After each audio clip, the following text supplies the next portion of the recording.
Así tengamos así tengamos toda la capacitación que tengamos, de alguna manera, si nos ponemos a evaluar, tenemos un gradito de normalidad o normalización de cualquier tipo de consumo en sustancias psicoactivas, ¿cierto? Inclusive nosotros mismos, muchas veces, y me incluyo, normalizamos algunas cosas, ¿cierto? Por ejemplo, muchas veces, y lo digo de forma personal, es una anécdota que les quiero contar, es que yo todas las noches, yo no sé si era que me estaba volviendo alcohólica, pero a mí me daban ganas de tomarme una cervecita, ¿cierto?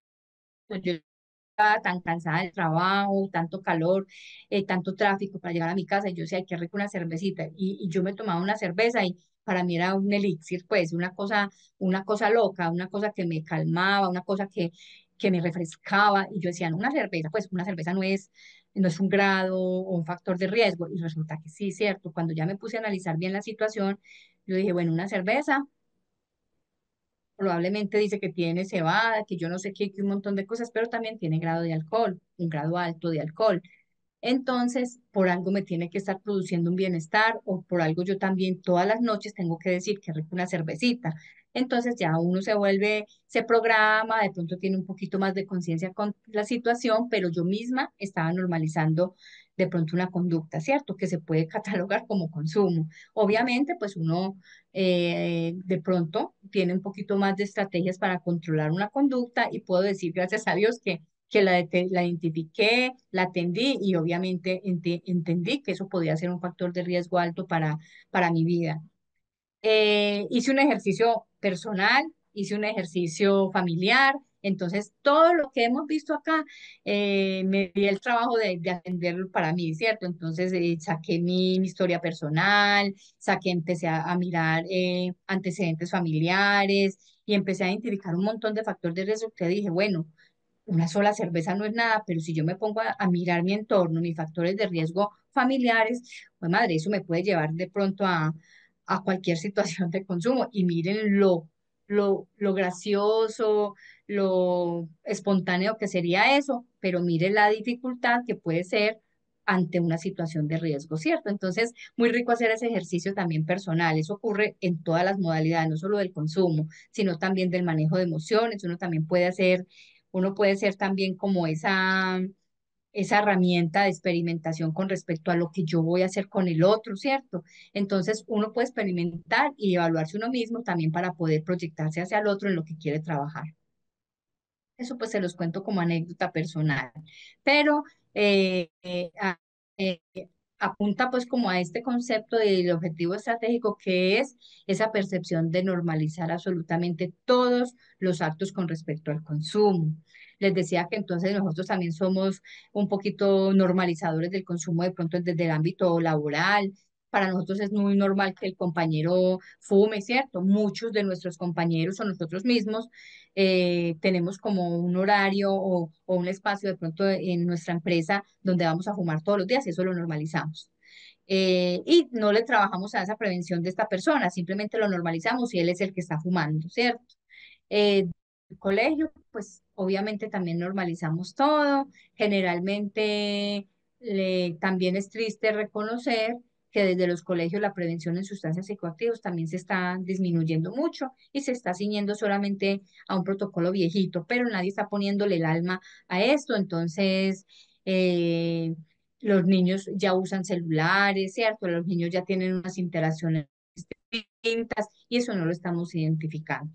¿Por qué? Porque estamos normalizando que en el televisor, en la película, en la novela, en los comerciales, todo, en toda parte, en los pósters de la calle, en todos los anuncios sociales, en toda parte se está divulgando siempre un consumo, ¿cierto? Y aparte de la divulgación de un consumo, se está divulgando la sensación de bienestar con respecto al consumo.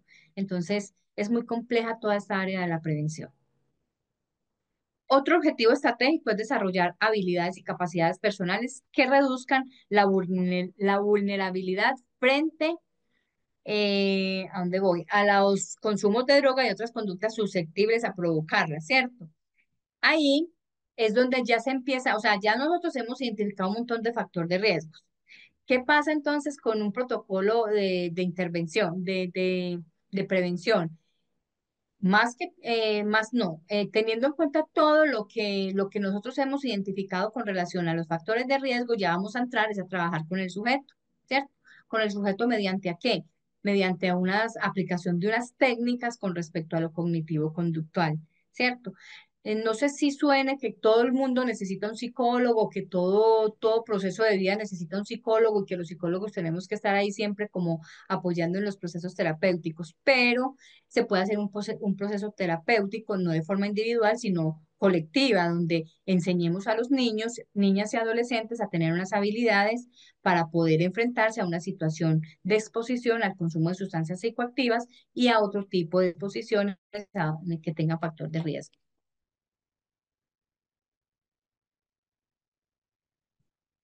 Catherine dice, mi hermano se encuentra en un centro de rehabilitación donde le permiten fumar cigarrillo.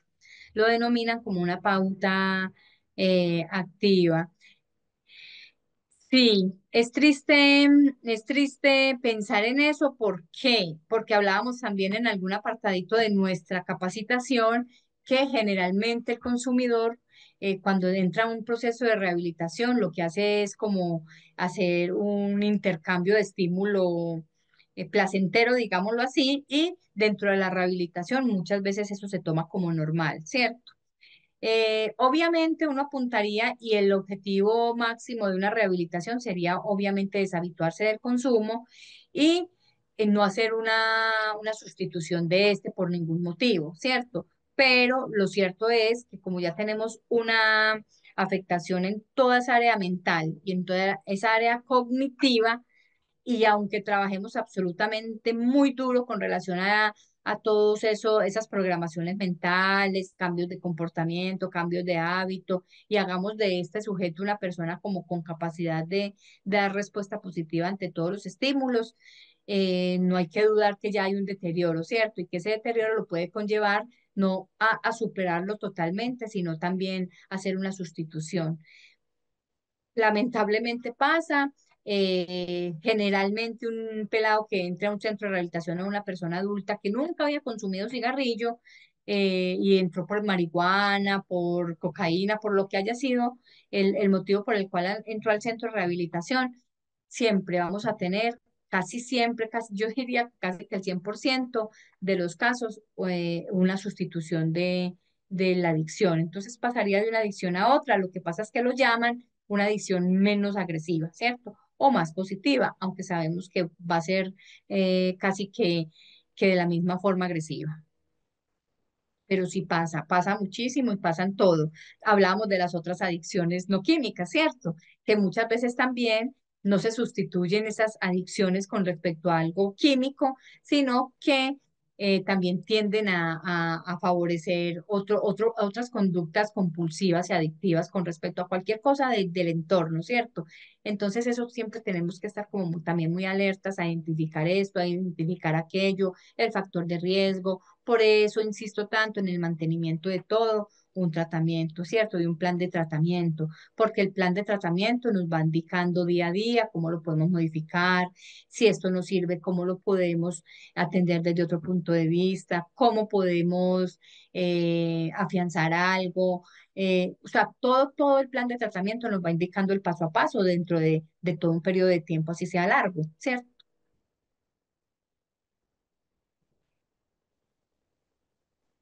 Anita dice que lleva varios intentos de contar con las clases grabadas y no ha sido posible, el asesor nunca me responde.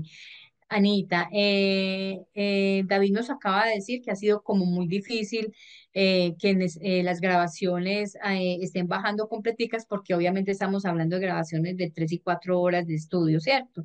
Entonces, ha sido muy complejo descargar las grabaciones como tal. No sé cuántas habrá podido descargar David, pero pues él nos dice que está como en ese trabajo, pues como descargar las grabaciones. Yo te recuerdo, Anita, que tenemos dentro de todo el plan de estudio, como todas las diapositivas que nos han orientado a la capacitación, también están pues como todos los materiales de estudio que les pueden servir a ustedes de ayuda y retroalimentación, porque todo no lo vemos, ¿cierto? y eh, lo podemos ajustar con todos los documentos que están ahí dentro de los, las lecturas que se relacionan pues con cada área que hemos visto. Ya sí, David nos dará ahorita pues respuesta como a las grabaciones. Mañana les recuerdo otra vez que vamos a hacer como un recorderis hacía grandes rasgos de cada temita que vimos dentro de la capacitación para que si algo se nos escapó, lo podamos entonces ubicar. ¿Listo? Argelia.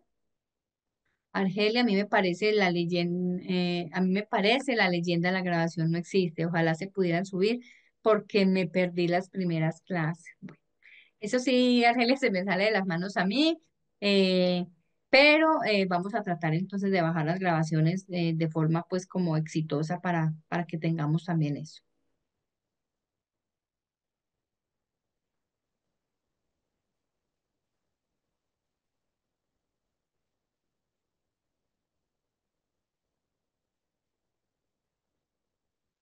Bueno, Anita, sí tienes razón. Bueno, entonces, Catherine dice que se puede considerar como aceptable que se les permita esta práctica aún sabiendo que están en un proceso de rehabilitación. No, no. Con con la rehabilitación de un paciente drogodependiente, tenemos que tener muy claros unos objetivos trazados, también tenemos que tener unos límites, ¿cierto?, establecidos con relación a esto. ¿Qué nos apunta a un tratamiento de rehabilitación? Es la deshabituación del consumo, ¿cierto? En suma, eso es el lema grande, la deshabituación del consumo, que este sujeto no siga consumiendo nada, que le esté afectando todo su sistema neuronal, ¿cierto? Que no le siga afectando todo su funcionamiento global, que no sigamos con el deterioro de las áreas de vida. Ese es el fin de un tratamiento para la drogodependencia, ¿cierto? Si nosotros conscientemente como terapeutas, como personas que intervenimos esta situación, lo que hacemos es simplemente hacer un cambio de estímulo, ¿cierto? Y darle al paciente otra cosa que también le está haciendo el mismo daño, pues obviamente no va a ser aceptable, ¿cierto? Eso no debería estar aceptado dentro de un programa, un protocolo de atención para tratamiento ante las drogas, porque pues no estamos haciendo nada, estamos cambiando solamente de estímulo y estamos generando daños de pronto desde otras áreas del sistema, pero iguales daños, ¿cierto? El objetivo apunta es a deshabituarse, a dejar del consumo total de la sustancia o de las sustancias psicoactivas, con el fin de que esta persona se adapte nuevamente a un entorno, que tenga una buena calidad de vida, que ya sea funcional en todas sus áreas.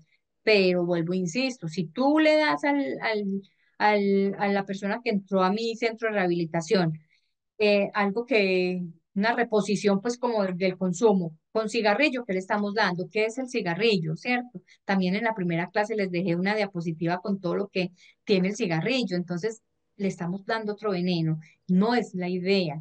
No es lo conveniente. Obviamente no somos quien para entrar a discutir un protocolo de atención de una institución, pero obviamente no es aceptable, ¿cierto? El paciente no está en la capacidad de decidir si acepto o no acepto, porque finalmente el paciente lo que está buscando es ayuda y el paciente muy difícilmente, muy en el tiempo, va a ser capaz de tener las estrategias de manejo ante la provocación del consumo, ¿cierto? Él no es capaz, lo estamos dotando, lo estamos ayudando. No es aceptable que le estemos dando otra cosa en reposición a algo que está dejando cuando sabemos que le está dando el mismo efecto en su sistema. Pues para mí no es aceptable. Para mí un programa de tratamiento es totalmente cero. Cero cualquier consumo, cero cualquier sustancia, porque definitivamente a eso apunta pues como la situación. ¿Qué pasa con este paciente? Sale con otro consumo. Pues de pronto legal, ¿cierto? Cuando pasa lo de cigarrillo, también me parece muy gracioso esa parte porque pues entonces lo legal dice que no es malo, ¿cierto? Pero entonces, bueno, nos rehabilitamos de la marihuana, nos rehabilitamos de la cocaína o de todo ese montón de drogas, inclusive, eh, bueno, estamos en el proceso de la heroína y esas cosas, pero salimos al consumo de cigarrillo, pero como lo normalizamos porque el cigarrillo es aceptado legalmente, no estamos evidenciando que está causando la misma situación de daño que es lo más importante, el daño cerebral. Sí, en algunos centros se permite que fumen de formas indiscriminadas. Sí, hay una contaminación total con respecto a ese manejo de consumo. No sé si es que es la carga con relación a la problemática de la misma institución. No sé si es que los compañeros terapeutas también carecen de algunas estrategias con respecto a la intervención, pero yo sí no concibo como especialista en drogas que un protocolo de atención ante el consumo tenga una sustitución de otra sustancia, ¿cierto?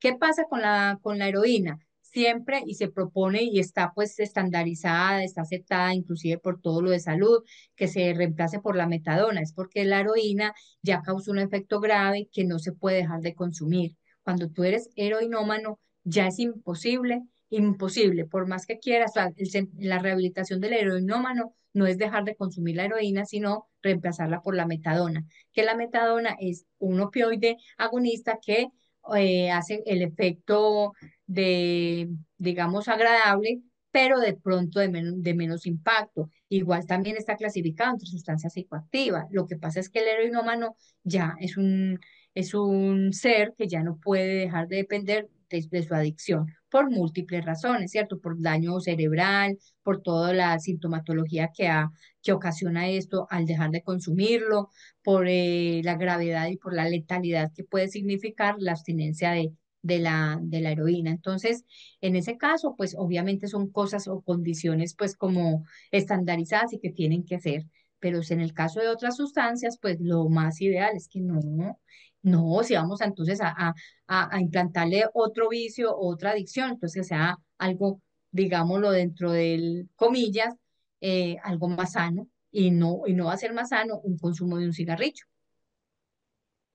Bueno, también les cambian por pastillas de clonazepam, sertralina, quetiapina. ¿Qué pasa, Berta, con este cambio? No es un cambio. Lo que pasa es que muchas veces dentro del proceso de desintoxicación y de abstinencia, nuestros pacientes empiezan a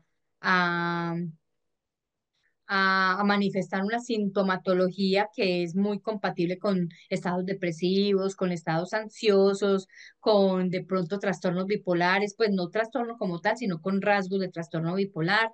Entonces, obviamente, dentro de todo ese proceso de atención con respecto a la desintoxicación y la abstinencia, tienen que medicar ese tipo de sustancias que de pronto mermen un poquito como esa sintomatología, ¿cierto? No es que hagan un reemplazo con relación a la sustancia, sino que están de pronto enfocados o tendiendo a atender entonces toda esa sintomatología que derivó del consumo y la crisis de abstinencia. Generalmente pasa así.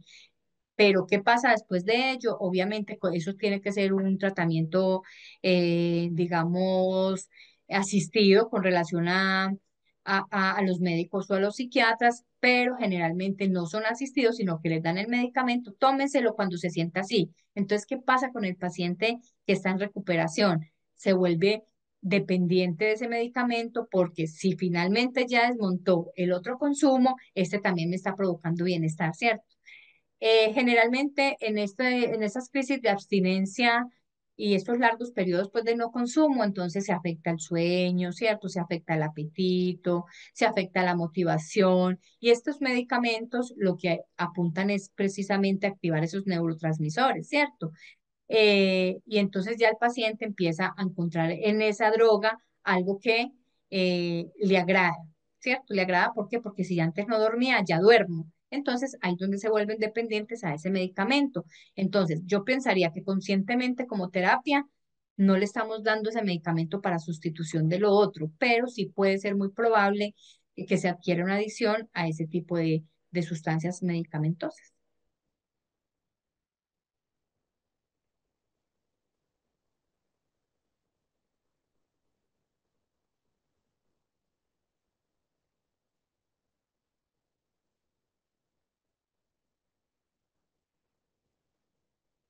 Sí, Marjorie, los medicamentos se dan cuando hay crisis de abstinencia, pero deben ser solo en las semanas cortas para que no creen dependencia, precisamente era lo que les explicaba. En una crisis de abstinencia, pues Desde la desintoxicación se está viviendo toda pues esa etapa de la crisis de abstinencia y dentro de esa crisis hay que empezar a atender la sintomatología que ella deriva, ¿cierto? Lo ideal es que las crisis de abstinencia no sean tan enormes que provoquen un deterioro, porque pues también estaríamos ahí como en una pelea de salud, ¿cierto? Pero sí, obviamente dan la, nos dan esas características de pronto en su salud física y hay un deterioro en algún área, obviamente hay que intervenirla. Pero precisamente son medicamentos que son controlados, son medicamentos que son orientados, que son en seguimiento con los especialistas y que tienen que tener como todo ese equilibrio con relación al consumo, pero seguimos en las mismas. Conozco muchos casos en los cuales esa droga la tienen en la casa y son de libre administración, ¿cierto? Entonces, cuando no tengo sueño, entonces como me sirvió a mí, le sirve a este. Como a él se lo mandaron en el proceso de rehabilitación y le servía para dormir, ve, no tenés sueño, tómate una. Entonces, eso también se empieza a normalizar el consumo de esos tratamientos, digamos, de antidepresivos y psiquiátricos y tienden mucho también como a llegar al consumo por abuso, ¿cierto? Entonces, Argelia pregunta que cuáles son los retos en la rehabilitación de consumidores de cristal y la piedra. Pues yo pensaría que que todos los procesos de rehabilitación, el reto pues es desmontar el consumo, ¿cierto? Desmontar el consumo. Lo que pasa es que es muy claro que hay algunos consumos que por su complejidad de la sustancia, generalmente lo que hacen es como más bien hacer como un mantenimiento menos agresivo con relación a la sustancia X, ¿cierto? Les hacía el ejemplo, por ejemplo, de la heroína. Entonces, la heroína obviamente no la podemos desmontar totalmente. Por ejemplo, con el desmonte de lo que es la sustancia psicoactiva por licor. Entonces, ya sabemos que, que tiene que ser también desmontada gradualmente, que no puede ser desmontada así abruptamente por todos los efectos que tienen en el organismo a nivel sistémico, que a paralelo a ello tenemos que empezar a trabajar con todas las deficiencias vitaminosas que tiene precisamente el consumo del alcohol. Aparte de eso, tenemos que empezar a trabajar con el consumidor de alcohol en la nutrición, ¿cierto? En todos esos problemas hepáticos, pues, o sea, absolutamente todo con el sistema. Entonces, obviamente, eh, a él sí hay que bajar el consumo, obviamente, del alcohol, pero con el alcohólico no se tiende como a tener un proceso de disminución abrupta, sino de desmonte abrupto, sino de una disminución gradual que nos lleve obviamente a no volver a consumir, pero paralelamente tenemos que empezar a tratar con él otro montón de cosas con respecto también a pastillas, también tiene que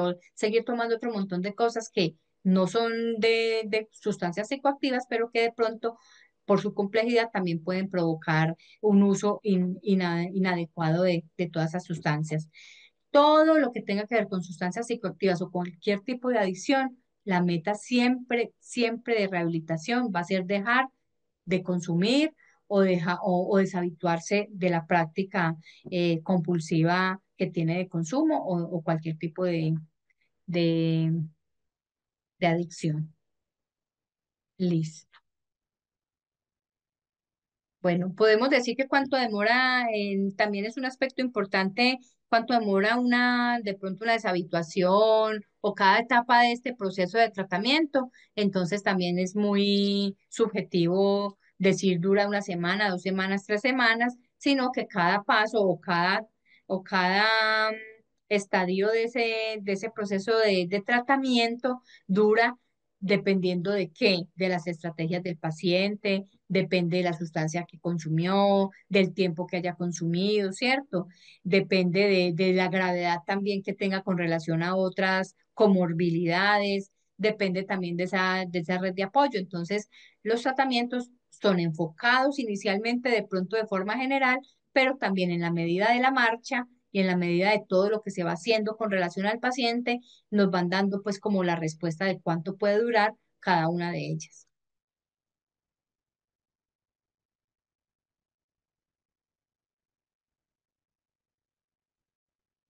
El consumo del alcohol se deriva como una sustancia psicoactiva. Sí, Caterine, el consumo del alcohol es una drogodependencia, ¿cierto? Lo decíamos acá. Lo que pasa es que el alcohol y el tabaco son dos sustancias lícitas. Inicialmente, pues nosotros hicimos como una clasificación de sustancias por lo que producen en el organismo, también por lo legal, ¿cierto? Y por su origen. Una de las clasificaciones de la sustancia psicoactiva con respecto al alcohol es que es una sustancia psicoactiva, pero que es lícita. Entonces, muchas veces por eso es normalizado el consumo, pero siempre va a ser derivada a todos los servicios de salud como una enfermedad por sustancias psicoactivas, ¿cierto? Siempre, siempre va a ser trabajada desde el tratamiento también de rehabilitación por sustancia psicoactiva, así sea una sustancia lícita. ¿Sí? Lo que pasa es que con el consumo del alcohol, pues es mucho más complejo por lo que les decía ahora.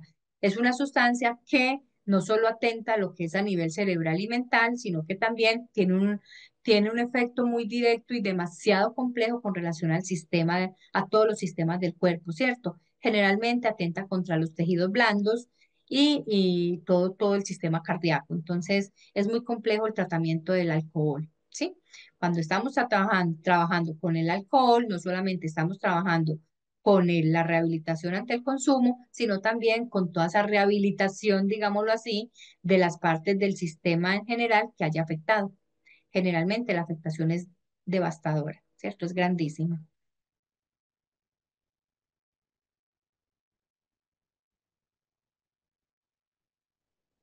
Bueno, sigamos hablando de los objetivos estratégicos con relación entonces a lo que es lo preventivo, ¿cierto?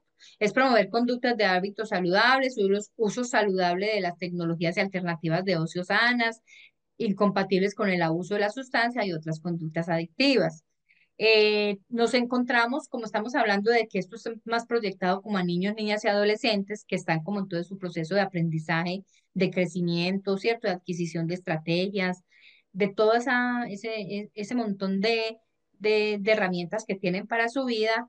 Nos encontramos que los niños de ahora son niños que están siendo más solos dentro de su ámbito familiar por muchas motivaciones, ¿cierto? Por los tipos de familia, porque las madres y padres estamos trabajando, entonces tenemos que proveer, entonces nuestros niños están más solos y tienen más acceso a todos los recursos, digamos, tecnológicos, ¿cierto? Entonces ya es muy usual, la ley colombiana dice que un niño, niña o adolescente no puede, o sea, es castigable que en una casa encontremos un niño desde antes de 14 años con uso de celular, ¿cierto? Que vaya y conteste una llamada, no importa, pero que uno sepa que tienen uso de celular, pues propio. Eso supuestamente dentro de la ley es castigable y es la familia la que tiene que tener como un proceso con relación a lo legal. Pero si somos sinceros y vamos allá a toda la experiencia que tenemos diariamente, sabemos que nuestros niños por ahí desde los 6 años, el primer regalo ya es un celular, ¿cierto? Un celular práctico para comunicarme con él. Pero resulta que ese celular también tiene acceso a un montón de situaciones con respecto a la exposición a muchos factores de riesgo que no solo tienen que ver con el consumo de sustancias, sino a todo. Es más, estamos encontrando mucho factor de riesgo con respecto a la exposición de situaciones de violencia sexual con respecto al uso de todas las tecnologías, ¿cierto? Nos estamos encontrando también que cuando hacemos el análisis familiar, las familias ni se han dado cuenta absolutamente nada de cuál es el contacto de este niño o adolescente con respecto a las tecnologías, ¿cierto? Se supone que ellos dentro de su burbujita que no alcanzan a identificar factores de riesgo, creen que el niño solo lo está usando para la comunicación con ellos cuando están ausentes por muchas veces razones laborales, ¿cierto? Entonces, eso es también un objetivo estratégico para promover la prevención, ¿cierto? Promover la prevención. Bueno, es totalmente un punto como muy álgido con relación a eso, porque tenemos primero que capacitar las familias con relación al uso de tecnologías para poder sensibilizarlos ante la necesidad de que los niños hasta los 14 años no tengan ese uso directo de las tecnologías. Entonces es una proyección de doble vía, digámoslo así, porque primero vamos a tener que capacitar a los padres con respecto a esto, a que tomen conciencia, y luego tenemos que capacitar a nuestros jóvenes y adolescentes con relación también a la responsabilidad del uso de ese tipo de tecnologías.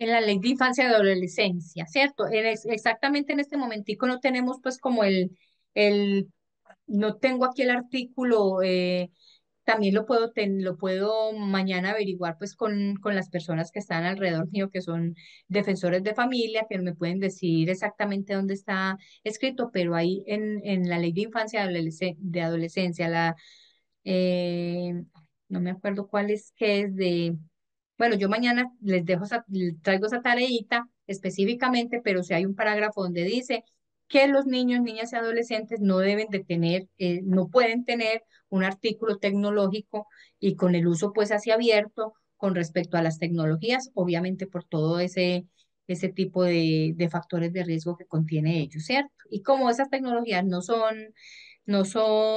supervisadas directamente por la familia, entonces es un factor de riesgo más alto. ¿Qué nos encontramos ahora? Las mamás defendiendo el uso de la tecnología, pero yo le tengo control parental, ¿cierto? Entonces uno le dice, mamá, vea, pero es que es un niño de 8 años que hace, porque tiene un celular. Entonces la mamá dice, no, pero ¿cómo así no? Y ella lo tiene solamente para que se comunique conmigo, pero yo le tengo control parental. Entonces ellos creen que esa medida de control parental ya está bajando todos los niveles de factores de riesgo que tengan con el uso de la tecnología. También nos encontramos mucho y también a mí me parece como, hay veces como muy triste, es que cuando estamos atendiendo a los niños con las familias, cuando vamos a hablar con las familias le entregan el celular al niño para que se vaya y se entretenga mientras nosotros estamos en atención, ¿cierto? No sé para ustedes cómo sea, pues como esa conducta, pero para nosotros pues llama mucho la atención con respecto también a los límites, ¿cierto? Al uso de las tecnologías, a al abordaje que tienen los mismos niños con relación al rol del padre y el rol del hijo. Entonces, también es algo que tendríamos que trabajar desde las mismas familias.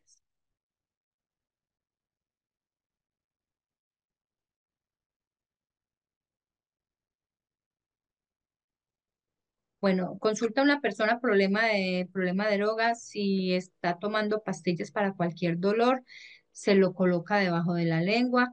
em,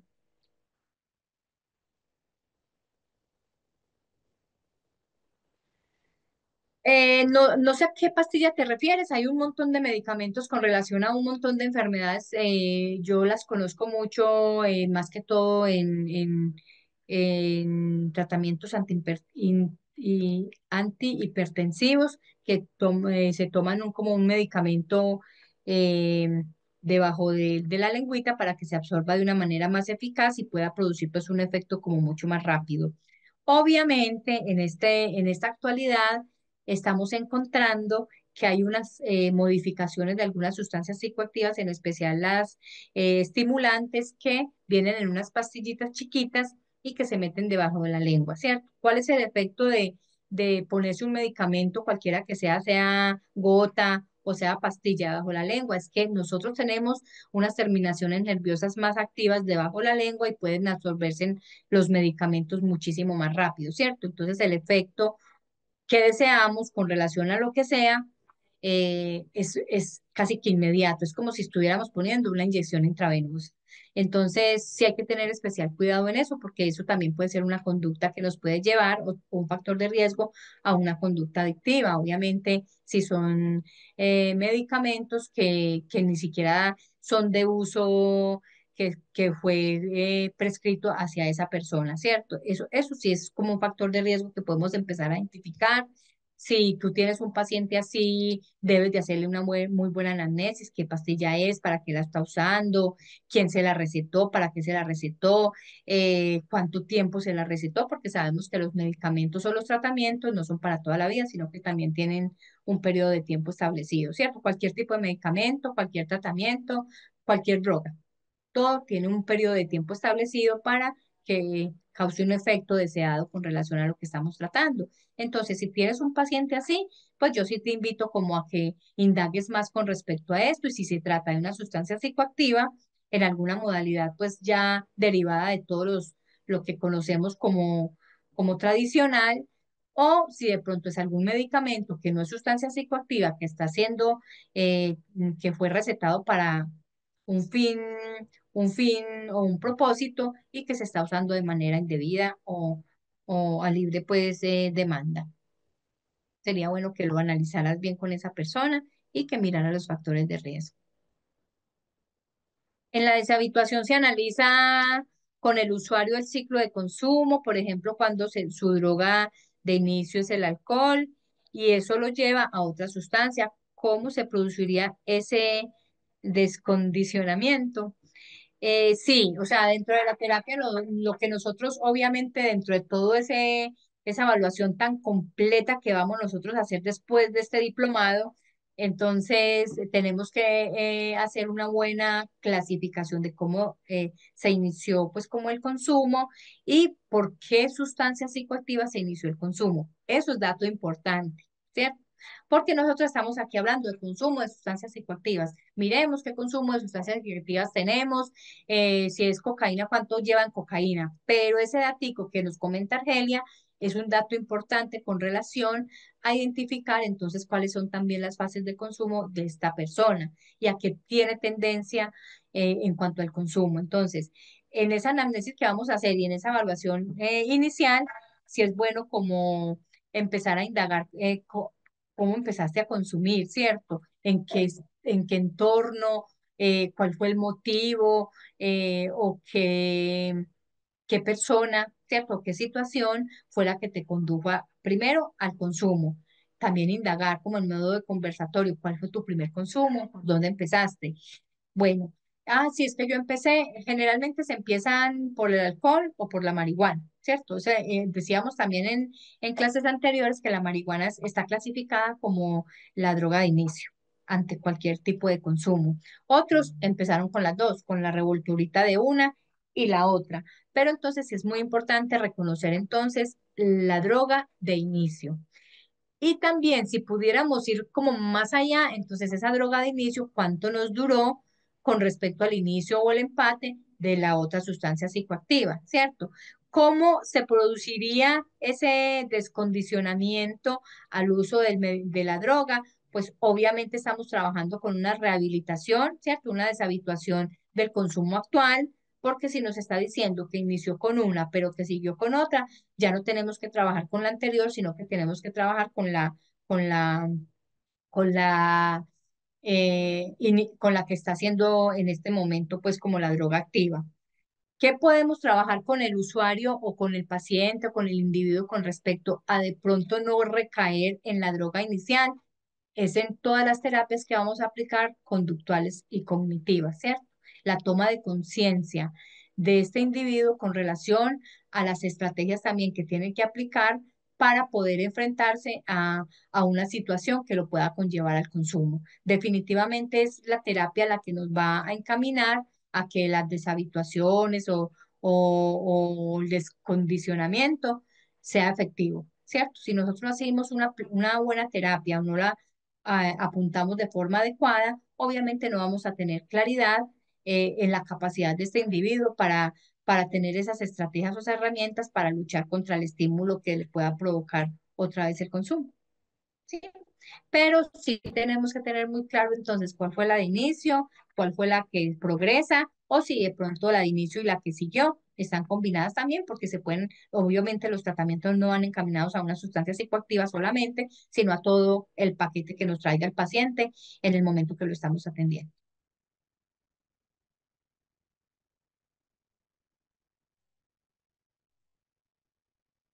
Bueno,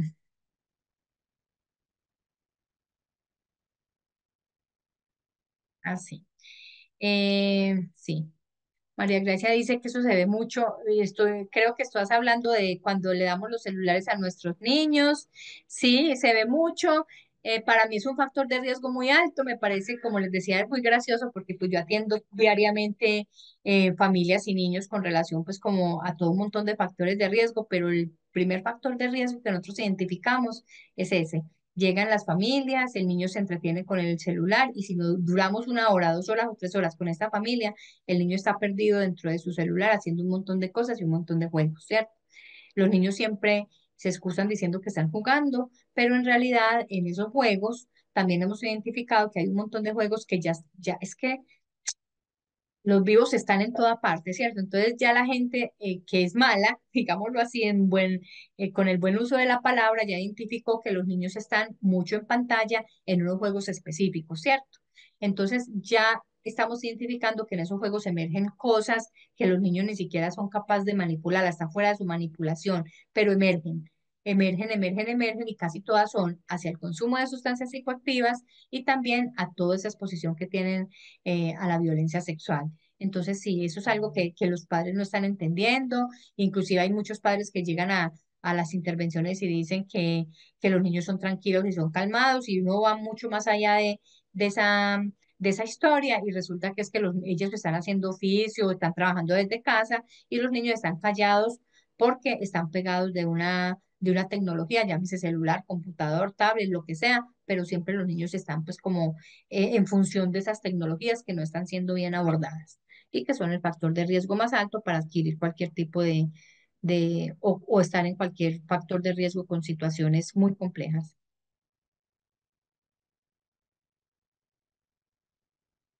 Bueno, en México los padres permiten mucho una bebida que se llama azulitos en menores de edad. Lamentablemente se normaliza. Ay, bueno, cuéntanos, Argelia, ¿qué son azulitos? Porque pueden ser energizantes, ¿cierto? O cualquier, no sé, cualquier modalidad de alcohol, pero en bajas cantidades. Cuéntanos qué es azulito para que sepamos nosotros también cuando vamos a México.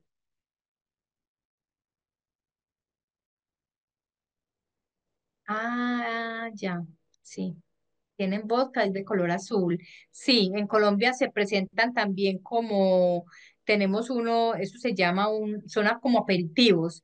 Y aquí se tienen un nombre que son disque light, hay mucho light, otras sustancias que son, bueno, pero generalmente son light y las venden en cualquier supermercado, en cualquier tienda, y resulta que como son de colores llamativos y que de pronto no tienen esa connotación de sustancia psicoactiva, entonces sí son de libre venta y no las ven como factor de riesgo, pero definitivamente tienen unas concentraciones de alcohol que aunque son pocas, van funcionando de manera gradual y muy silenciosa dentro del sistema nervioso central.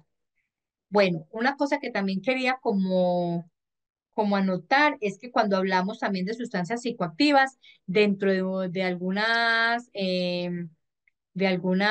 literaturas encontramos que todos los energizantes y todas estas sustancias que nos están hablando aquí como azulitos, el light y todo eso, ya también pueden estar siendo clasificadas dentro de las sustancias psicoactivas, ¿cierto? Por todos los componentes que ellas tienen. Entonces, ahora en la actualidad, todo lo que es energizante también va enfocado en sustancias psicoactivas.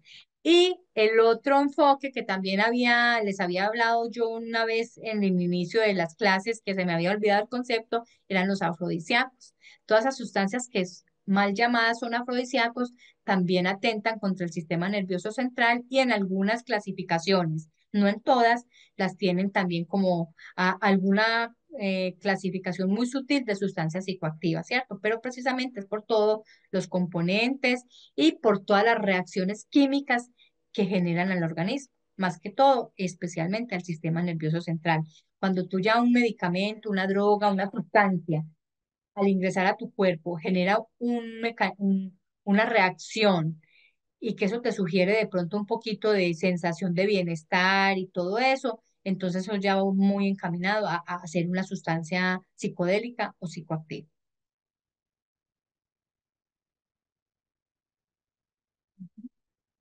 Entiendo que primero se debe tratar la adicción primaria con la que se comienza y luego las demás que se consumen, ejemplo, marihuana como inicio y luego otras, o seguido el ejemplo alcohol y luego otras sustancias. Yo diría que en el enfoque del tratamiento, cuando ingresa mi paciente en este momento, lo más importante es identificar el consumo actual, porque ese es el que te está generando en el momento la sensación de malestar y la que te está deteriorando todo. Obviamente, en tu análisis, en tu historia, tienes que identificar cuál fue la sustancia que dio inicio a a toda esta problemática de trastornos por sustancias psicoactivas, ¿cierto?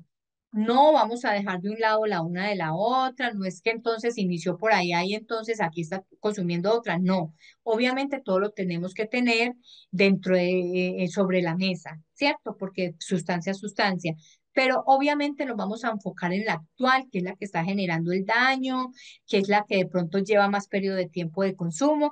Por eso la importancia de preguntar el tiempo, la cantidad y el tipo de sustancia, ¿cierto? Porque ahí nos podemos dar cuenta que hay una interacción de sustancias, porque nos podemos dar cuenta que hay un policonsumo, ¿cierto? Que también es problemático, problemático en cuanto a que varias drogas ingresadas al organismo generan una cantidad, una explosión, digámoslo así, en el sistema nervioso central, pero hay otras que no se pueden combinar, ¿cierto? Si tú combinas una depresora con una estimulante, es una bomba de tiempo, ¿cierto? Entonces, pero si tú estás consumiendo dos depresoras, por ejemplo, estás atentando hacia un receptor directamente. Cuando ya combinas tipos de sustancias que son totalmente distintas, entonces la bomba que estás creando en tu organismo y en tu cerebro va a ser distinta.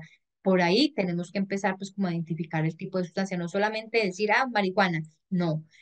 Tengamos claro que generalmente cuando hay un consumo muy prolongado y muy problemático con deterioro de sistemas y de funcionalidades y de áreas de vida, generalmente hay un policonsumo. Aquí casi nunca vamos a estar hablando de que solamente consumió cocaína, ¿no?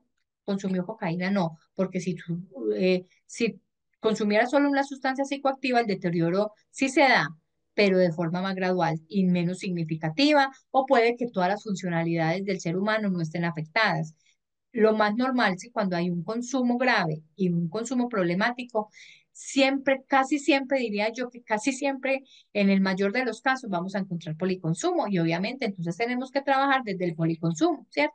Desde las sustancias que consuma el individuo. Encontramos casi siempre consumo de alcohol con cocaína. Generalmente se consume el alcohol con la cocaína o con todas esas drogas estimulantes, éxtasis, ¿cierto? Casi siempre en una fiesta donde hay sustancias psicoactivas está el depresor y está el estimulante. Generalmente, porque siempre consumimos el depresor cuando el depresor empieza a hacer el efecto que sí tiene que hacer, que no es la euforia, sino deprimir como todas las funcionalidades, entonces ya tu organismo te pide que se active. Entonces hay que ofrecen la sustancia estimulante. Generalmente por eso encontramos en el adicto el policonsumo. Muy rara vez encontramos una persona que solo consuma marihuana. La tenemos, pero también llama mucho la atención que cuando tenemos un solo consumo, encontramos personas más funcionales que las que están en policonsumo. Eso también nos tiene que dar a nosotros una idea de que ese usuario, así nos diga, estoy consumiendo una sola droga, nos puede estar mintiendo con relación a otras, ¿cierto? Porque ellos tampoco generalmente son tan expresivos con relación al consumo, porque también tienen sus tabús, ¿cierto? Entonces, eso también nos puede indicar, el deterioro de las áreas de vida nos puede indicar entonces que podemos estar frente a un tema de policonsumo y un policonsumo demasiado problemático. Bueno, sigamos entonces con las estrategias de la prevención. Entonces, hablemos también entonces de detectar precozmente y prevenir los consumos de mayor riesgo, el consumo por parte de menores embarazadas durante la conducción de vehículos. La atención o el diagnóstico precoz, también lo hemos hablado dentro del curso, que ese diagnóstico precoz o un diagnóstico temprano de cualquier situación con respecto a la salud, sea salud mental, sea consumo de sustancias psicoactivas o cualquier diagnóstico a nivel sistema, es muy importante identificarlo, ¿cierto? Entonces, encontramos también muchachos que apenas están iniciando en el consumo. hacemos una buena anamnesis, entendemos que de pronto fue por una situación emocional, sin estrategias como de afrontamiento, o de pronto una situación que se haya visto en una crisis que se acaba de presentar dentro de la familia y si identificamos precozmente una situación que nos puede llevar a un riesgo más alto, yo pienso que desde ahí también es muy fácil o más, no muy fácil, sino de pronto más asequible el programa de atención en la prevención a un consumo de pronto problemático. Hay muchas cosas también que podemos hacer con respecto a salud.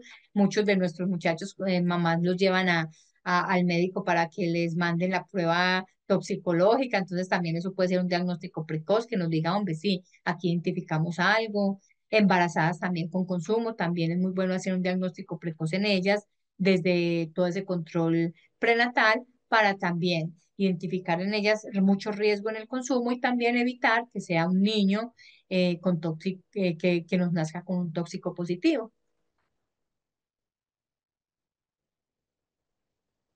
Una persona adicta puede llevar a una terapia ambulatoria, sí. Una persona adicta puede llevar una terapia ambulatoria dependiendo pues del grado o digamos en el estadio que está dependiendo pues como ya de la adicción, ¿cierto?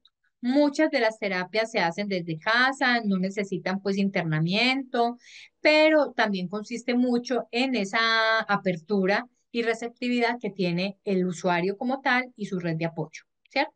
Por eso entonces seguimos en la dinámica de hacer una buena clasificación, de hacer una buena evaluación, y identificar un buen diagnóstico para poder definir entonces cuál es la terapia específica para él. Bueno, en algún momento de la vida yo estuve, eh, una de mis funciones en alguna parte donde trabajé era precisamente hacer como la clasificación de consumidores con respecto a unos programas que iba a ofrecer un municipio o una ciudad, ¿cierto? Estoy hablando de los que sabemos que en Medellín y Proyecto en Colombia, lo que es Carisma, ¿cierto? Carisma es una institución, es un centro de rehabilitación que es del Estado, ¿cierto? Y que son para las clases de pronto de estratos uno 2 y 3 y que pueden acceder a ello. ¿Cuál era mi posición dentro de todo este análisis y de este diagnóstico? Entonces, mi parte desde psicología era evaluar la persona que de pronto estaba candidata para un cupo en Carisma, ¿cierto? Desde la parte psicológica, porque después seguía la parte psiquiátrica, pero si desde lo psicológico yo hacía una buena intervención, identificaba que las áreas de vida de este sujeto no estaban tan deterioradas y que habían unas áreas que eran potenciales, pero que aún así, entonces yo debería de haber dado una buena proyección con respecto al tratamiento o en internamiento o de pronto extramural, ¿cierto? Entonces, a tu pregunta, María Gracia, si hacemos una buena identificación del grado en el que está la persona adicta, podemos definir que esta persona puede ser tratada de forma ambulatoria, desde su casa inclusive, ¿cierto? Pero obviamente teniendo todos los elementos que se tienen que tener para la intervención extramural o intramural, que son las atenciones a familia, ¿cierto? Que son las atenciones integrales al paciente, desde el consumo y desde sus comorbilidades, de enfatizar mucho en las áreas de vida que tenga perdidas o disminuidas para poder fortalecerlas y potenciarlas. Entonces, si tenemos todo eso, esos elementos desde el ámbito ambulatorio, entonces podríamos hablar de un paciente que puede tener como las características para ese tipo de tratamiento. No todos necesitamos internamiento, dependiendo entonces del grado de consumo y de la afectación también que tiene el adicto. No todos tienen el perfil para ser internados. Eso sí lo tenemos que tener muy claro. Obviamente, cuando nos estamos enfrentando a una situación de consumo muy problemático, que mejor dicho, no hay nada que hacer y que todas sus áreas de vida están deterioradas y que su sistema está deteriorado, sí hay internamiento, ¿cierto? Y para eso específicamente son los centros de rehabilitación. Cuando no tiene ese consumo tan problemático, cuando podemos trabajarlo desde afuera y de pronto potencializarlo desde afuera, esa persona, ese niño, adolescente, adulto, no tiene el potencial, no tiene los rasgos, las características para estar internado. no pensemos el internamiento como solución. Muchas veces el internamiento, cuando la persona no tiene el grado de consumo tan alto, puede ser antes negativo hacia él, porque el internamiento, él va a encontrar personas con un consumo muy alto, ¿cierto? Y para él no puede ser fácilmente manejado. Entonces, eso sí es bueno que lo tengamos como en equilibrio, ¿cierto? No todos son candidatos para un centro de rehabilitación.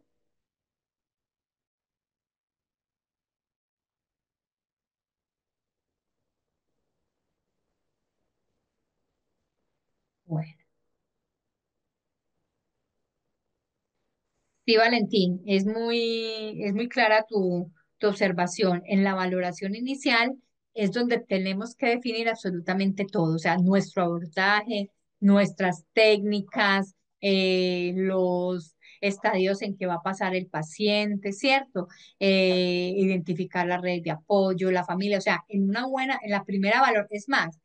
Uno hasta una valoración no la hace en una hora. Una valoración lleva sus tiempos, sus días. Si no se hizo en toda una tarde o en todo un día, pues entonces tenemos que tener varios momentos en los cuales tengamos que valorar, pues como el sujeto, si lo vamos a valorar de una forma muy comprometida, muy responsable y muy integral, ¿cierto? Entonces, sí, en la valoración lo va a indicar. Asimismo, el tratamiento también va indicando los pasos que vamos a seguir, cuáles son las técnicas que vamos a aplicar, dependiendo del paciente, qué es más bueno para este y qué es más bueno para el otro, cuánto tiempo podemos durar en esta, que no tiene que ser el mismo tiempo. Juan no tiene que tener el mismo tiempo de rehabilitación de Ana, por ejemplo, sino que todo tiene que ser de una forma muy personalizada y muy dirigida, pues como al paciente en sí mismo, ¿cierto? Y a su entorno. Listo. Con los objetivos estratégicos, ¿alguno tiene algún aporte o alguna sugerencia de lo que no hayamos visto acá? ¿Nos faltó alguna partecita de un objetivo estratégico? ¿O están claros los objetivos estratégicos con respecto a la intervención en la prevención?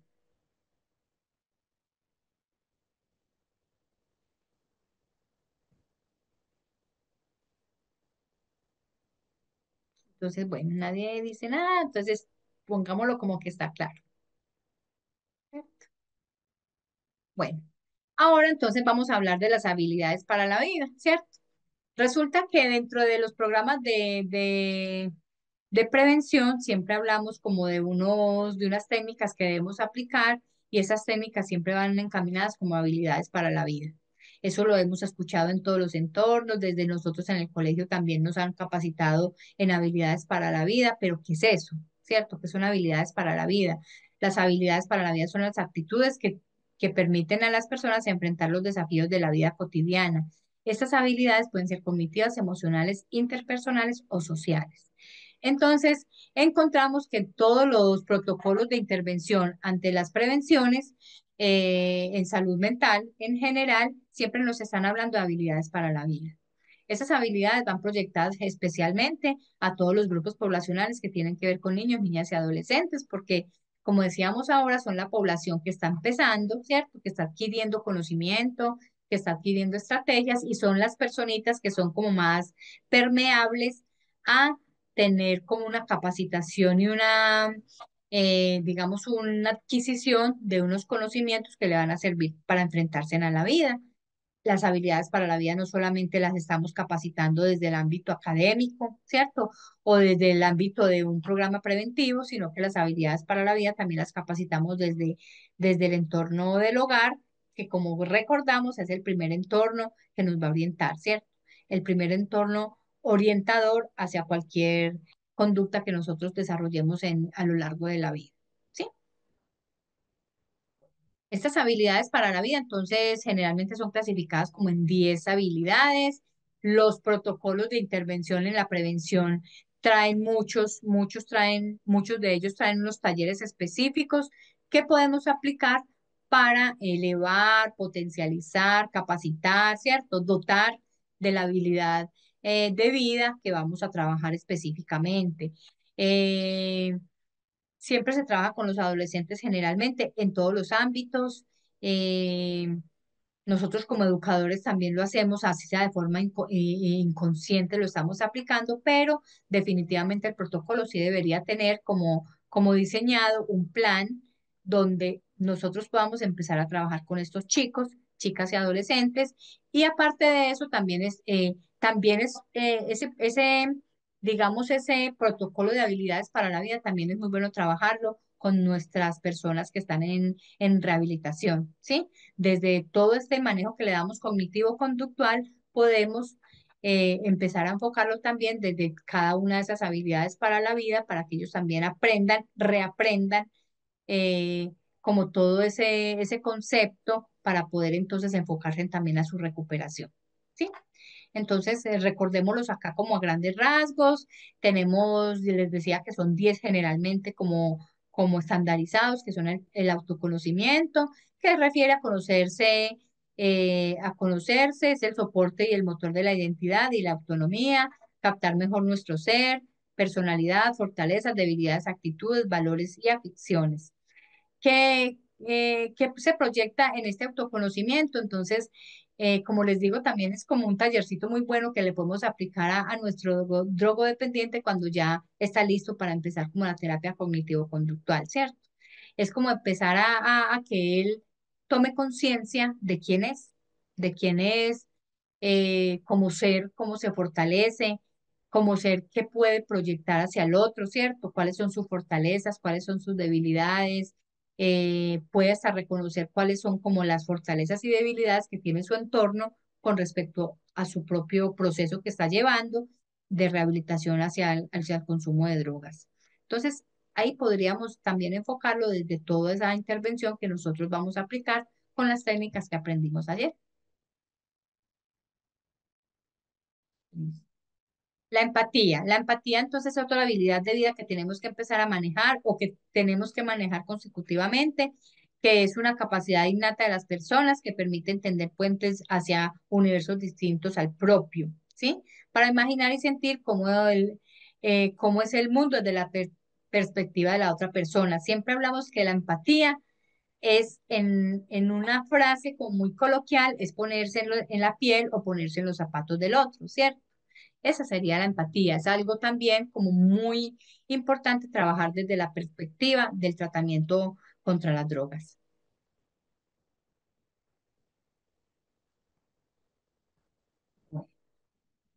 Acá. Bueno, entonces Argelia nos está diciendo que en el autoconocimiento que se trabaja en varios programas, me parece limitado cuando se encamina a conocer cualidades. Me parece que puede resultar más útil conocer ciertos rasgos, por ejemplo, la impulsividad. Sí, es que cuando hablamos del autoconocimiento, pues así lo hayas visualizado desde esta definición, el autoconocimiento no solamente es conocernos con cualidades y cosas buenas hacia el otro, sino que el autoconocimiento corresponde a todo como ese perfil que tenemos desde lo bueno y lo malo, si lo podemos llamar bueno y malo, ¿cierto? O favorable y desfavorable, lo podemos llamar así, claro, el autoconocimiento comprende el auto, estamos hablando de nosotros mismos, ¿cierto? De todo eso, esos potenciales que tenemos hacia algo o también de esas debilidades que tenemos hacia algo que nos pueden hacer muy vulnerables a, precisamente a la adquisición de la conducta por sustancias psicoactivas. Eso es algo que hay que manejar mucho dentro de la terapia. Yo insisto en eso porque inicialmente con nuestro consumidor vemos que la característica del consumidor es perderse desde su autoconocimiento. O sea, él no se reconoce como sujeto de derechos, él no se reconoce como un sujeto con derecho al afecto, ¿sí? Por un montón de cosas que se manejan a nivel emocional, psicológico y de trastorno pues con respecto a todo lo que ha hecho el consumo, ¿cierto?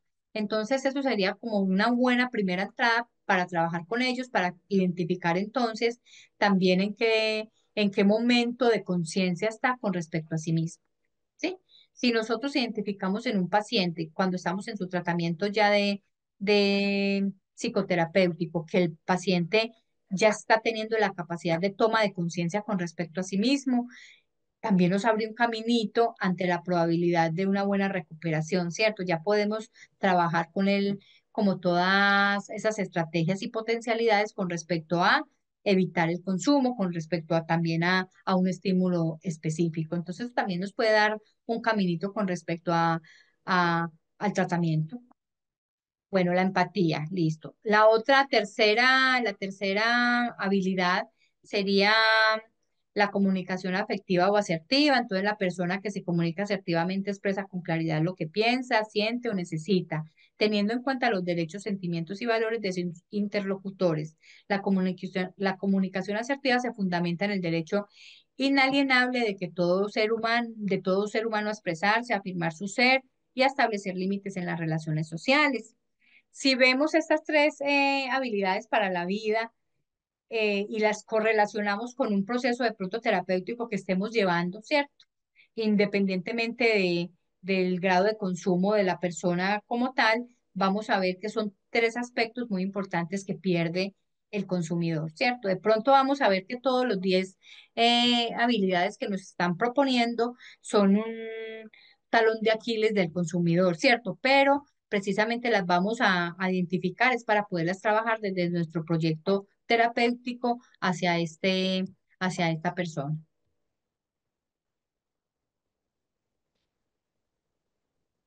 Listo. Las otras son las relaciones interpersonales, establecer y conservar relaciones interpersonales significativas, así como ser capaz de determinar aquellas que bloquean crecimiento personal, relaciones tóxicas. Ocurre mucho con nuestro farmacodependiente que toda esa área personal se ha deteriorado al límite que ya no tiene ni siquiera contacto personal con sus personas significativas, ¿cierto? Entonces, esas relaciones, esa área de la relación personal es algo que también tenemos que trabajar demasiado dentro de nuestra psicoterapia, ¿cierto? Es el restablecimiento de las relaciones, el reconocimiento del afecto, ¿cierto? Ahorita les decía, reconocerse como ser de derecho al afecto y a las emociones. Entonces, es un área que también se pierde mucho en ellos y que desde la valoración inicial nosotros ya la tenemos identificada.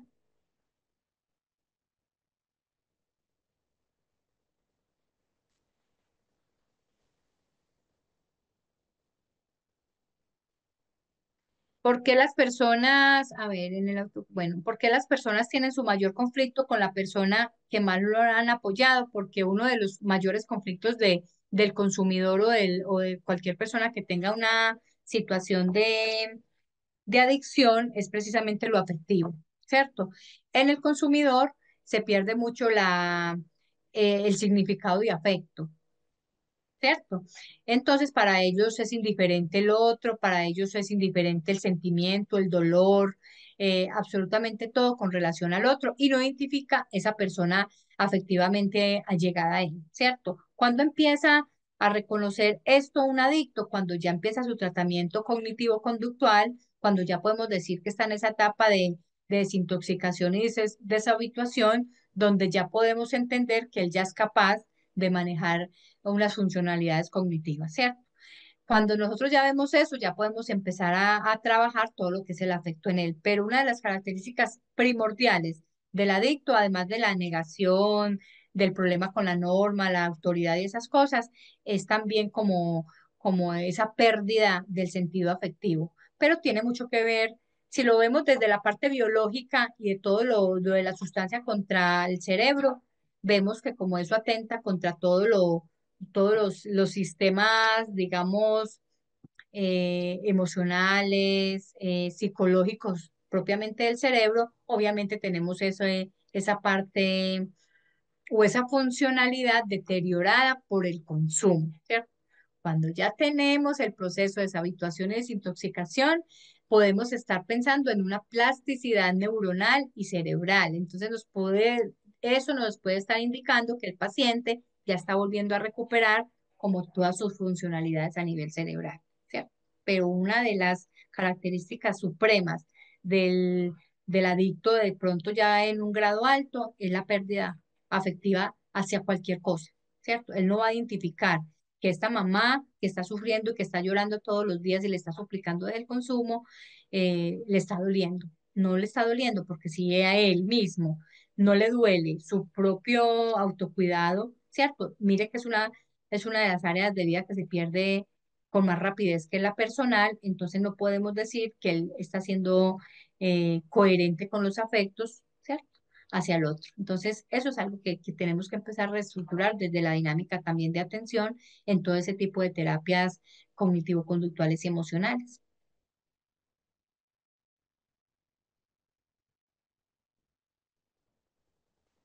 Bueno,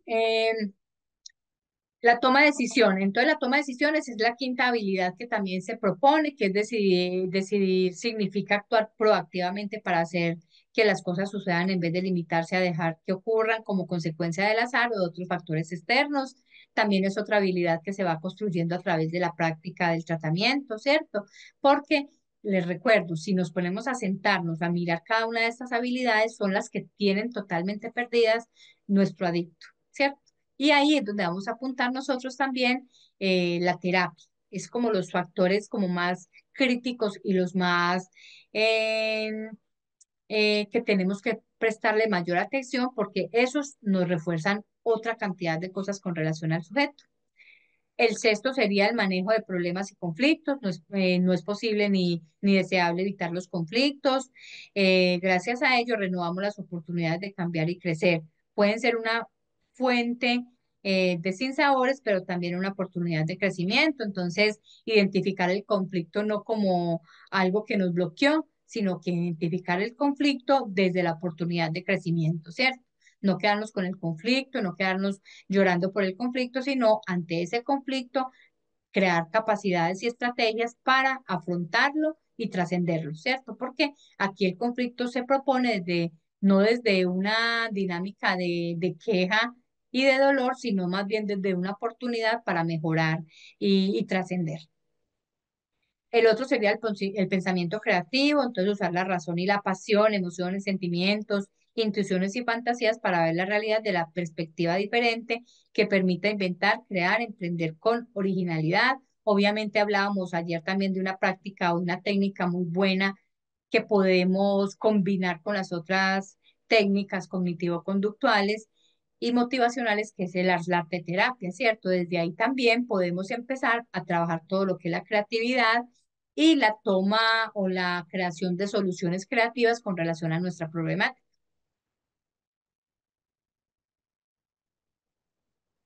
Otra sería entonces, bueno, pensamiento crítico, entonces dotar a este paciente o a este usuario de la capacidad de ser crítico de sí mismo, ¿cierto? No solo crítico para decir soy malo o bueno, sino crítico de la situación que se está presentando en su entorno, de dar un concepto crítico ante la situación actual que está experimentando. A- y a partir de ese concepto crítico, entonces tener la capacidad de aportar de pronto soluciones a corto, a mediano y a largo plazo, crearse una meta eh, y tener claro cuáles son como todas esas estrategias que puede ir adquiriendo con relación a su entorno en sí mismo para dar respuesta a esa crítica que hizo con relación a lo que le sucede. Otra sería manejo de emociones y sentimientos, entonces está la habilidad de proponer, esta habilidad propone aprender a navegar en el mundo de las emociones y sentimientos, logrando mayor sintonía con el propio mundo afectivo de las demás personas. Obviamente sabemos que lo emocional, sentimental, afectivo, con respecto a cualquier ser humano, desde cualquier perspectiva que se le mire, es un área fundamental, ¿cierto? Para mejorar en muchas cosas, para crear de pronto sentido de pertenencia ante algo, ¿cierto? Y desde el afecto y las emociones, entonces creamos en nuestro paciente esa motivación para salir adelante. Esa motivación, ese afecto, ese sentimiento, ¿cierto? Esa emoción la tenemos que primero trabajar desde el ser mismo propiamente dicho para que él también lo pueda como irradiar hacia el otro cuando ya esté pues como en todo su proceso de recuperación. El primero se tiene que reconocer, el primero tiene que volver a crear como un montón de estrategias afectivas hacia sí mismo para poder dar la respuesta esperada ante su entorno o lo que espera pues como su entorno. La última sería entonces el manejo de la tensión y el estrés. Las tensiones son inevitables en la vida de todas las personas. El reto que representan no consiste en evadir las tensiones, sino en aprender a afrontarlas de manera constructiva sin instalarse en un estado crónico de estrés. El estrés, dicen los teóricos y toda la psicología, que el estrés es como ese motor que nos invita a, primero, a sentirnos que estamos vivos, ¿cierto? Y segundo, nos invita como a crear esas estrategias para buscar las soluciones para que todo esté bien, ¿cierto? Entonces, hay, los teóricos todos hablan de que el estrés es un buen síntoma. Lo que pasa es que el estrés, obviamente, lo tenemos que identificar en niveles y en grados o en porcentajes de gravedad, pues con relación a la conducta que tengamos. Bueno, una persona afectada por su adicción puede hacerle daño percibir pintura de olor y disolventes que usan sustrados de pintura, claro, ¿cierto? De todas maneras, mira que todos esos disolventes, todos esos gases, todo ese tipo de cosas de pegantes y todo eso también está clasificado dentro de las sustancias psicoactivas. Obviamente, cualquier tipo de cosa que pueda provocar un antojo con relación a un consumo de una sustancia, es un factor de riesgo, ¿sí? Si tenemos una persona adicta, obviamente que no es adicta por el consumo de un inhalante de esos, puede ser un factor de riesgo que nos puede provocar una recaída en cualquier área de su proceso, pues, de tratamiento. Uno diría que ojalá los menores factores de riesgo que podamos tener para evitar recaídas ante el consumo. Los mayores, mejor dicho, atender todos los factores de riesgo que podamos encontrar en la medida de lo posible, ¿sí? Pero sí puede ser un factor de riesgo. Todo con un adicto puede ser un factor de riesgo. Absolutamente todo.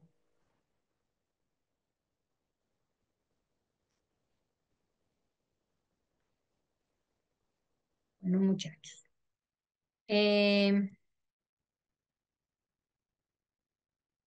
bueno, entonces, ¿cuáles son los objetivos de estos talleres bueno, Marjorie dice que se habla de estrés y disestrés en el caso de una persona con adicciones y cómo se trabaja. Pues no, a ver, ¿cómo se trabaja?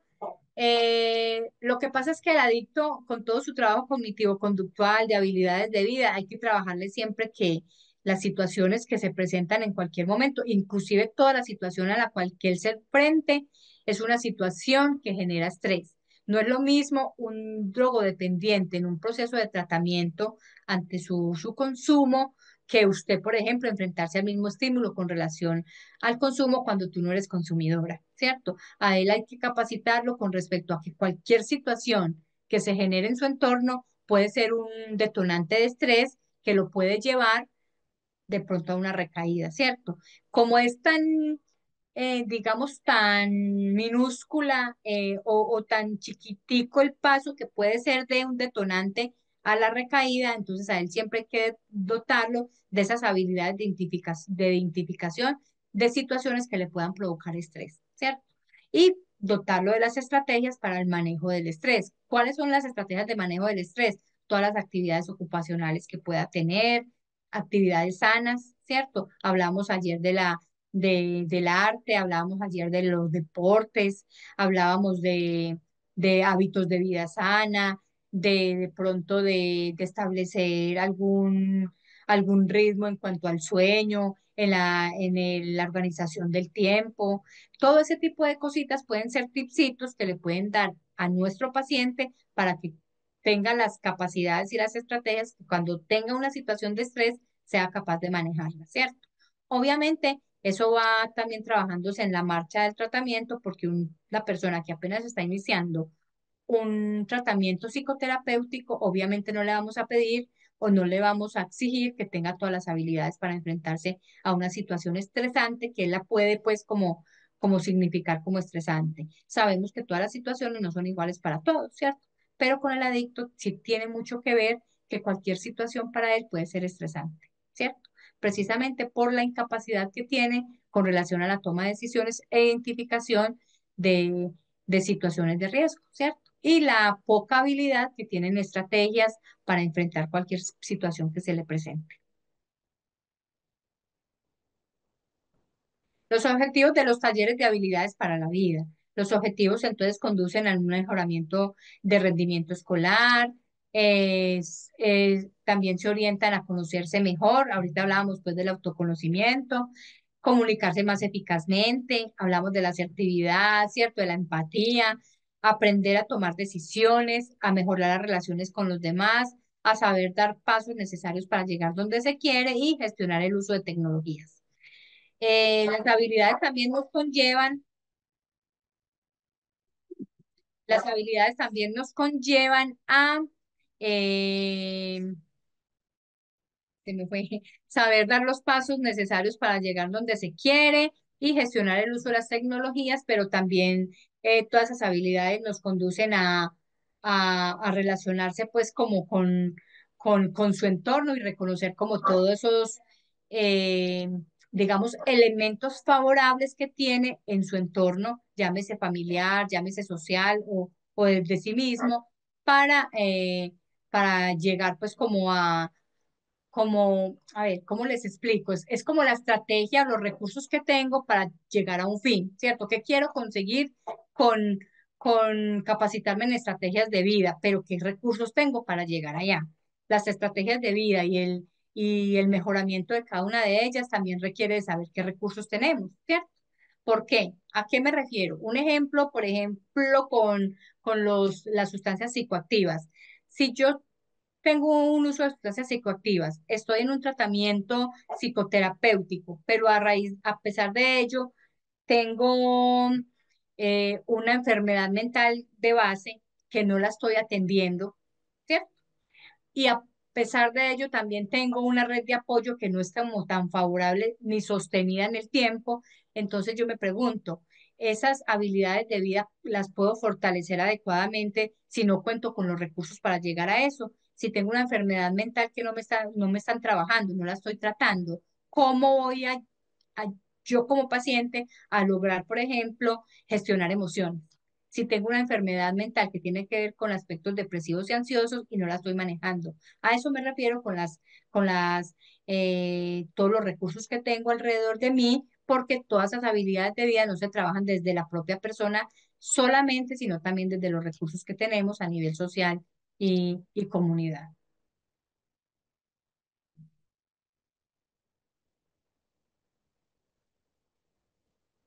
Listo, muchachos. Hasta acá tenemos el modulito entonces eh, el módulo de la intervención, pues en cuanto a la prevención.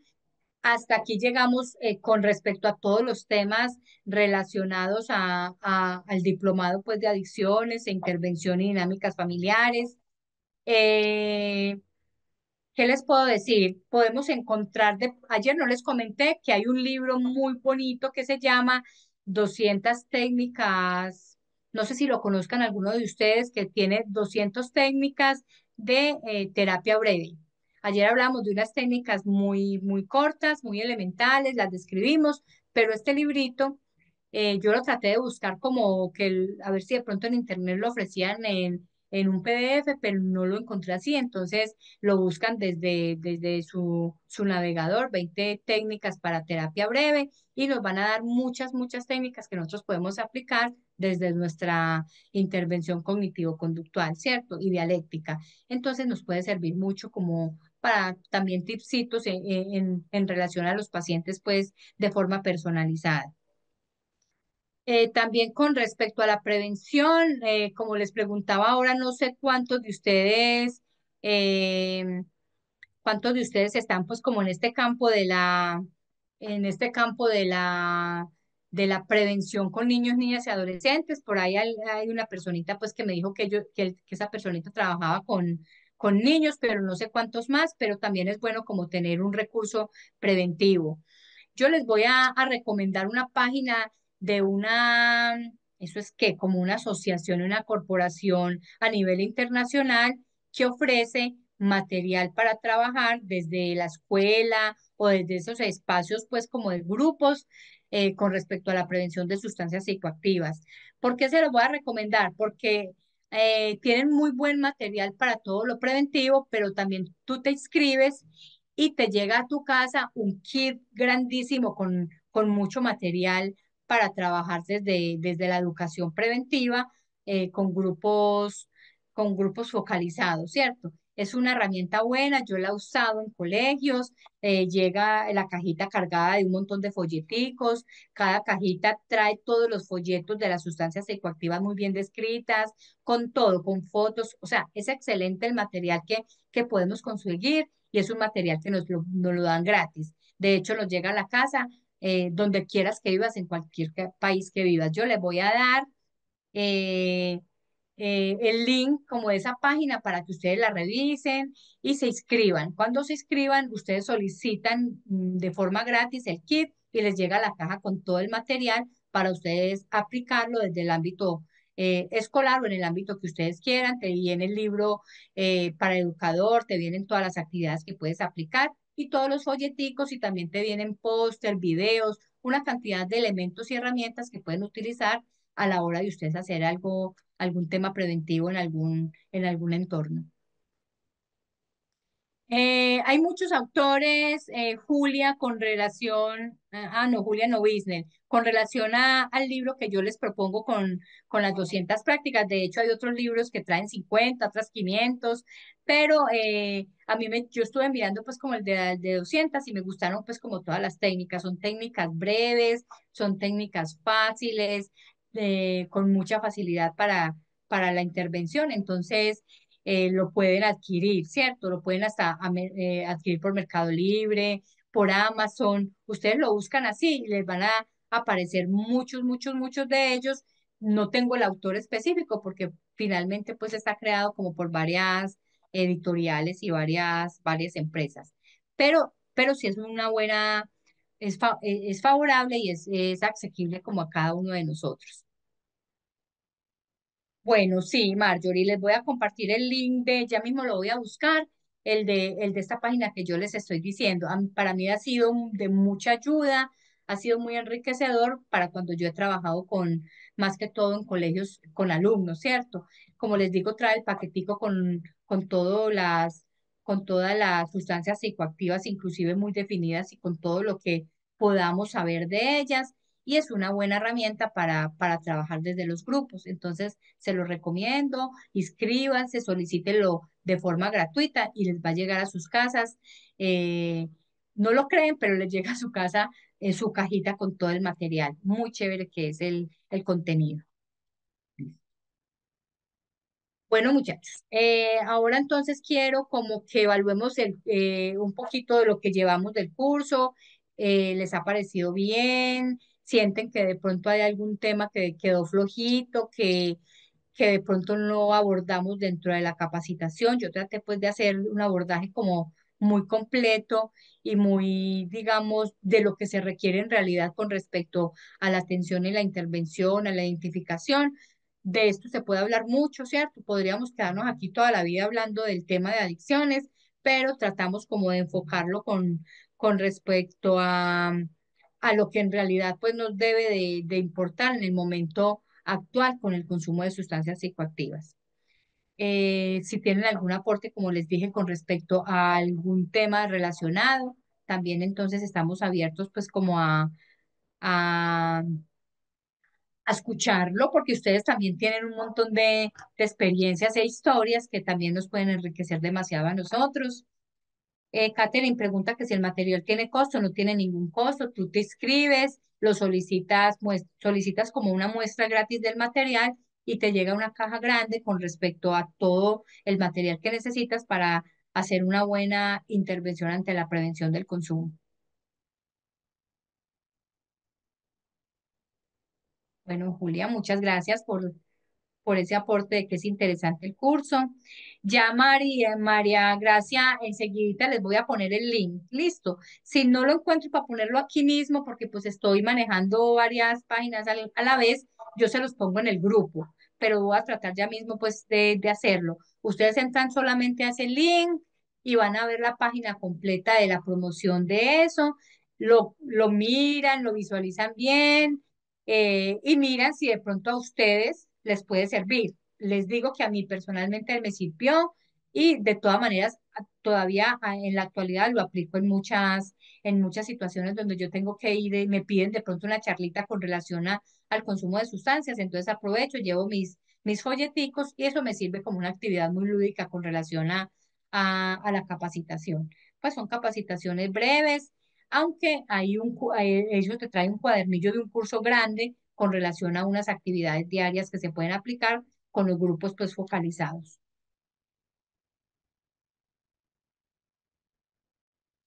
Bueno, Catherine, pues fue un gusto muy grande como haber proyectado esta capacitación, haber buscado los temas, ¿cierto? Y haberlo aplicado como a lo que en realidad nosotros como profesionales en cualquier área pues de desempeño podamos pues como replicarlo.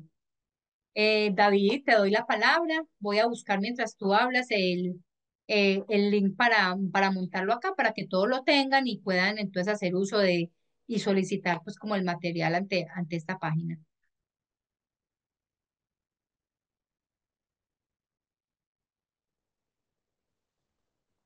Bueno, recuerden que mañana tenemos el otro encuentro y vamos a tratar entonces de hacer como un recorderis de todos los temitas que tuvimos de una forma más, digamos, más superficial, no más destacando temas importantes con relación a lo que vimos. Listo. Aunque todo fue importante, yo pienso que hay unos temitas como de mayor eh, enfoque que podemos mañana recordar y retroalimentar.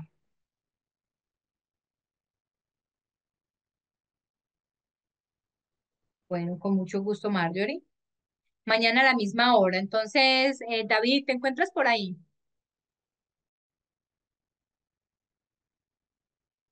Oye, denme un momentico, yo busco el link de lo que les estoy proponiendo, no se me vayan a desconectar, que David entonces tiene una información para ustedes. Listo. Denme un minutico, yo busco el enlace para ponérselos acá en el chat. Listo, por favor.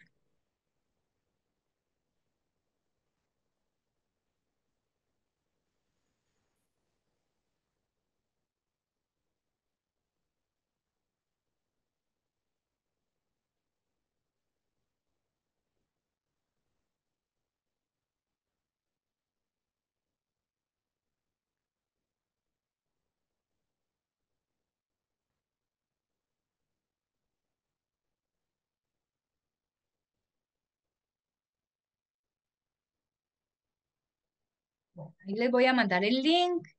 Se llama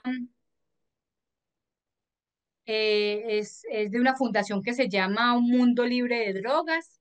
Entonces, la fundación se encarga de promover pues a nivel mundial como todo desde lo educativo como todo, pues como todo el abordaje de esta prevención. Entonces, por eso, dentro de como toda su práctica, lo que ofrece entonces es unas herramientas gratis para que nosotros como educadores también con nuestro granito de arena desde nuestro municipio, desde nuestro país, entonces también aportemos a nivel mundial ante esta prevención. Listo. Ahí se los mando, saquen un ratico, lo miran y ahí hay un espaciecito donde ustedes se pueden inscribir y solicitar el material gratis. Les llega, hagan buen uso de él, es muy enriquecedor inclusive para uno mismo porque uno se sienta a leerlo y es hasta muy pedagógico. Entonces los invito pues a que hagan uso de él en la menor brevedad.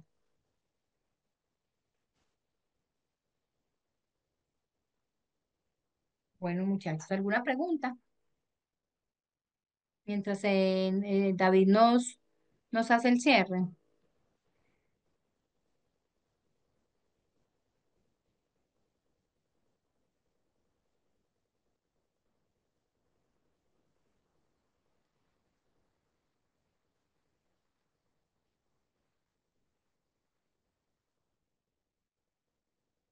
Bueno, Julia dice, una última pregunta, ¿qué hacer con un adolescente de 14 años que ya estaba para ser ingresado en un centro de rehabilitación y a última hora está poniendo condiciones, que allá hace mucho calor? ¿Qué hacer con él? Pues también una de las características muy destacables de los drogodependientes es esa manipulación que tienen con respecto al consumo y a las personas que están de pronto identificadas con él y que quieren ayudar, ¿cierto?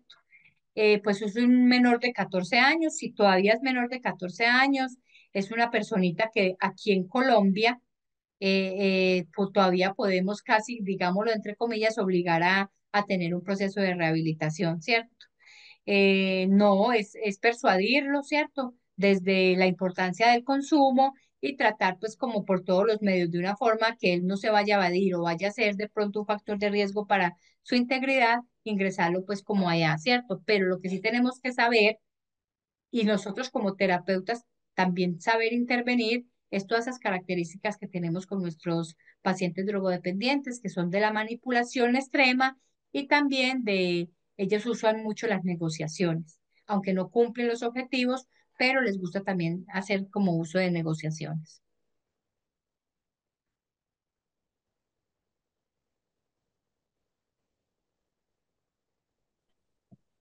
Muy buenas noches, profesor. Buenas noches, compañeros. Buenas noches, David. Ok. Bueno, profe, ya noté que ya pues ha dado por finalizada la novena sesión del diplomado. Por lo que veo, pues ya daremos continuidad el día de mañana. Sí, David, aquí hay muchos están preguntando de las grabaciones que no han podido acceder a ellas. Yo les he dicho pues que hay unas dificultades con relación a bajarlas de la nube. No sé qué respuesta le puedes dar con relación a eso. Ok.